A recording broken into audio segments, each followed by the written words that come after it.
Now at 7, a quick fix, but not a permanent solution for a Portland business that says it is being targeted by hate crimes. Plus, 2 explosions hit a quiet street in Northeast Portland with a suspect now in custody and neighbors left unnerved.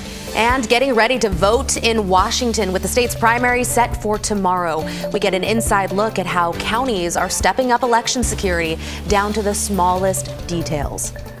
But first, to our top story at 7 and a temporary solution to fight vandalism at the Lanso garden. What you're seeing right now is the fence that's now surrounding the garden in Old Town. Thank you so much for joining us. I'm Christine Pitawanich. And I'm David Mulco. As Daisy Caballero reports, the damage that's been done is about much more than spray paint or broken windows. This cannot be the long-term solution for Lanso or for Old Town or for our city. Lanso's executive director, Elizabeth Nye, is frustrated following disturbing attacks on the garden and the people working there. Somebody smeared human feces on our door, and later that night there was an axe thrown through our tea house window. All attacks have been reported to police and some to the State Department of Justice for what Nye describes as a hate crime after someone threw a glass bottle with red paint at their garden welcome sign. So you can see the, sort of the red drips that occurred. It felt very targeted that the bottle was thrown specifically at the name. And unfortunately, that's only the start. Aside from workers receiving racial epithets, people smoking fentanyl outside of their garden windows, someone waved a gun at employees, resulting in staff resigning. Oh, it's terrible. We elected these leaders. They need to stand up for the city of Portland. Sorry, please. Yeah. There's now a temporary fence around the garden, but Nye says the drug, mental health, and homelessness epidemic on Portland streets is directly impacting the garden. They're seeing roughly 50,000 less visitors a year compared to pre-pandemic times. Right now we have put up our lanterns for the Mid-Autumn Festival. While other botanic gardens across the country are seeing the complete opposite, according to Nye. We cannot afford any more inaction. We cannot afford any more fighting. Everybody needs to be on the same page, because those of us who are trying to run businesses and nonprofits and live our lives cannot keep doing this. She says while the fence the city put up is necessary at this point to protect visitors, staff, and the garden, Nye believes there's more work that needs to be done. We're told that until some of these bigger changes can happen, hands are tied. That's the answer. Hands are tied. Is that a good enough answer for you? No, absolutely not. Absolutely not. We need a city that we can all live in together. Daisy Caballero reporting there. Developing this evening, police are investigating what appears to be 2 explosions in a Northeast Portland neighborhood. This was this morning just north of Glendevere Golf Course. Police say it appears the first explosion was centered on a vehicle, but both car and driver were gone when they arrived. They say later the driver in the same vehicle returned to the area and there was a second explosion, this one on the side of the road. Police arrested Stephen Filippelli and say he was trying to blow up his own car. They expect he will face charges that include possession of a destructive device.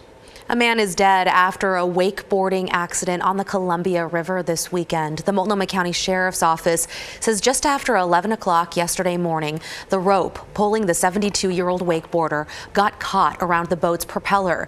They say the group that he was with called 911 and pulled him out of the water. First responders pronounced him dead when they arrived. At this point, it's still unclear if the man drowned or died from injuries caused by the propeller. A medical examiner will determine the cause of death. In elections headlines, we are less than 24 hours out from Washington's top 2 primary tomorrow, with the governor's race, a U.S. Senate seat, as well as all congressional seats on the ballot. And a lot of people are also thinking about election security. So statewide, some $2 million is available to counties to pay for upgrades. Thurston County, for example, drew on that to buy vehicle barriers placed outside its ballot processing center. The county also has a new voting center, security playing a major role in design. The lobby windows will soon get bullet-resistant film. That is the reality as part of one of several recommendations from Homeland Security. They were actually involved in the design of this building, to the little details of how high up In the ceiling, you put the data lines and things like that to ensure that nobody could reach it if they went through the ceiling tiles. Well, that's interesting. There's also a sealed-off mailroom where workers in protective gear now open envelopes. You might remember that's after someone sent elections departments across the state mail with fentanyl inside last November. Hey, a quick reminder, ballots must be postmarked by tomorrow or in a drop box by 8 p.m. Tuesday at the very latest. We'll have the results of the key local and statewide races in the top 2 primary tomorrow, of course, on KGW News at 11.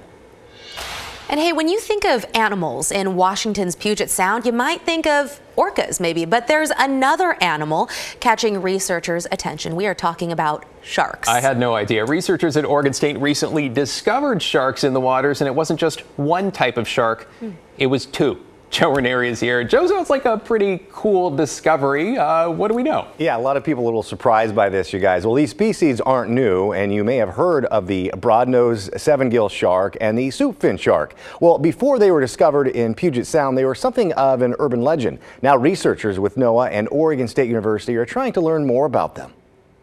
Orcas might be one of the main attractions to Puget Sound, but now there's a couple of sharks to watch out for. And we're trying to understand how these sharks are fitting into those ecosystems. Jessica Schulte is a graduate student with Oregon State University in the College of Agricultural Sciences. She and her team have been researching 2 species of sharks, the broad-nosed seven-gill and the soupfin shark. Both species are apex predators in their food webs.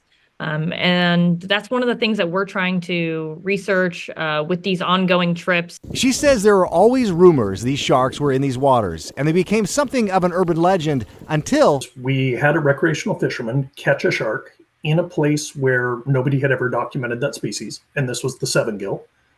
There had been some stories that maybe this species was down there, but never firm documentation. That fisherman also caught a soupfin shark in the spring of 2021 and posted it online. He caught it off Walker's Beach, or Walker's Beach Park, right near Shelton in Hammersley Inlet.